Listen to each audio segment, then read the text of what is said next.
வாழ்க்கைண்டு ஒரு நிரந்தரம் இல்லைண்ணே. வாழ்க்கைண்டு ஒரு நிரந்தரம் இல்லை. ஒரு கல்யாணம் ஒன்று கட்டணும். இந்த நாய்க்கு வைத்திடுற மாதிரி தெரியுது. அதான் புளிய மாதிரி ஒன்று சொல்கிறேன் கேளுங்க. என்னண்டா கல்யாணம் கட்டணுன்ற ஒரு வயசு வரும் தானே. நான் தெரியும் இல்லவோ நீ ஒரு அடிக்கி கல்யாணம் கட்டியாச்சு. ஒரு வயசு ஒன்று வரும். முன்னாடி நீங்கள் கல்யாணம் கட்டினீங்களோ அப்புறம் உங்களோட வாழ்க்கையும் இந்தா இது மாதிரி தான் அவனை தானே ஆவி எடுவாடும் நம்மளுக்கு. ஃபஸ்ட்டாக அந்த புள்ள செட்டில் அவனை ஒரு ஒரு வசதியான பிள்ளையா கல்யாணம் கட்டலாம்.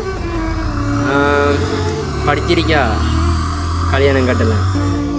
அப்படியும் ஒன்றும் இல்லாமல் கஷ்டப்பட்ட பிள்ளையை தான் கல்யாணம் கட்டணும் அந்த அப்படிலாம் நினச்சிட்டு இருந்தீங்கடா நீங்கள் செட்டில் ஆகணும். என்னண்ணே உங்களுக்கு ஒரு ஏஜ் வரும், ஒரு வயசு வரும். ஒரு 21 வயசுக்கு பிறகு 21 வயசுக்குலாம் உங்களை அப்படியும் பண்ண அப்படி வைக்கும். உணவு கல்யாணம் ஓடி போகிற எல்லா இன்னும் அந்த இதெல்லாம் வரும். ஒரு 25 வயசு வரையும் அதுக்குள்ளே செட்டில் ஆகும். இந்த வயசு வரையும் இருக்கி ஒன்றா காசு இருந்தால் எல்லாம் வரும். பார்த்து அப்படி இது எனக்கு வந்துட்டாங்க, நம்ம வந்துட்டாங்க.